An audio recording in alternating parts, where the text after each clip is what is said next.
All of you should have a large statue of Tsongkhapa in your house. You know why? Because you're not monks and nuns.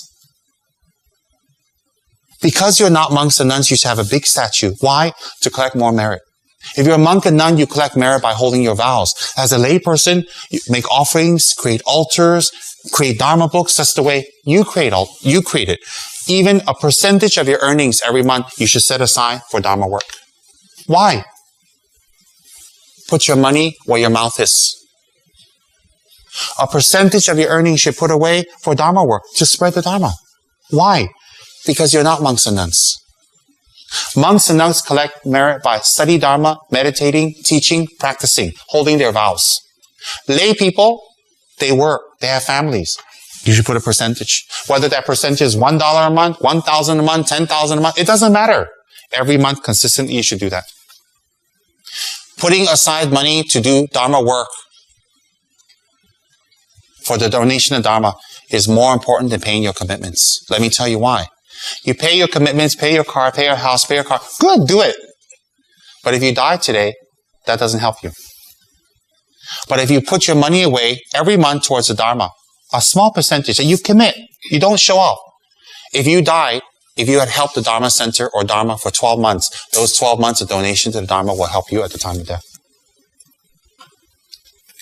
You think about that. Whether people believe or not, it doesn't matter. So as lay people, you should have big statues.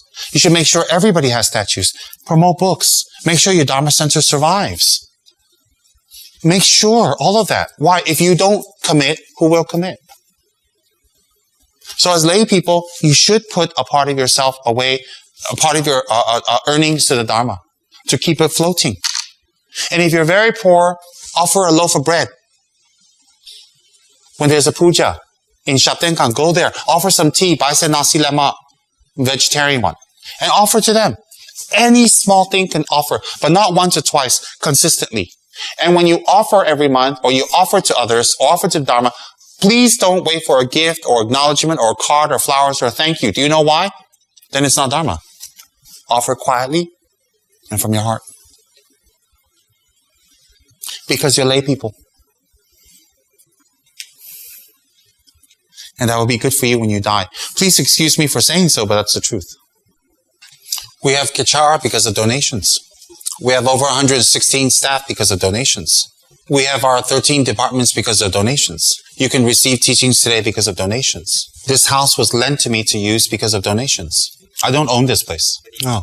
The aircon and the electricity and all the utilities, facilities are from donations. I'm so fat because of donations. One of my food sponsors is right here. She never gives me money, which is fine. She gives me lots of food. Thank you. And this beautiful lady comes in once a week to cook for us and make sure we're okay. Therefore, if you can't donate money, donate services. And don't expect something to get back. When you do Dharma, you never get anything back. Let me read you something from a living Bodhisattva, Mother Teresa. People are often unreasonable, illogical, and self-centered. Forgive them anyway. If you are kind, people accuse you of being selfish and having ulterior bad motives. Be kind anyway. If you are successful, you will win some false friends and some true friends. Succeed anyway. If you are honest and frank, people will cheat you. Be honest and frank anyway. What you spend years building, someone can destroy overnight. Build anyway. If you find serenity and happiness, others may be jealous. Be happy anyway. The good you do today, people will often forget tomorrow. They'll forget what you did today that's good. Give the world the best anyway. You see, because in the final analysis, in the final end, it was never about you and them. It was about you and God. So it's never about them. So it doesn't matter what they do to you. Make sense? So let me adjust this one. In the final analysis, it is between me and Buddha. It was never between me and them anyway. Strange that Christianity and Buddhism sound so similar. But a fake Buddhist and a fake Christian sound very different. But a real Christian and a real Buddhist sound very similar. Strange. I keep this next to my bed and my desk, and I read it every day.